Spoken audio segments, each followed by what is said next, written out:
Welcome to the Salmon Runs YouTube. Enjoy the video. You begin by verifying ownership so Google accepts removal requests. Sign into the Google account that manages the business profile. Enable two-step verification to avoid access blocks. Once signed in, open the listing and confirm name, address, phone, and category match your records. Prepare proof of ownership, business registration, utility bill, or lease, because Google may ask. This speeds approval. If you do not control the account, start a claim for ownership immediately and request access from the current manager. Next, you perform the removal steps in Google Business Profile. If you own the profile, choose Edit or Info and select Mark as Permanently Closed or Remove Listing.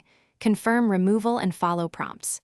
If unclaimed, you suggest an edit, pick Remove Place or Report as a duplicate, and submit the reason.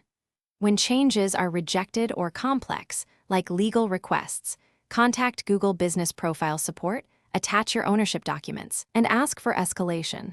Make sure to track the case ID and check email for status updates. Finally, you verify removal and handle follow-up. After submitting, monitor Google search and maps for 24 to 72 hours because propagation can be delayed. Refresh caches and clear browser cookies. If the listing reappears or someone else reclaims it, escalate. File a legal removal request or reopen support with fresh evidence and the original case ID. If problems persist, use Maps report a problem on the specific PIN. Keep a concise case log so you can reference dates, screenshots, and responses for faster resolution.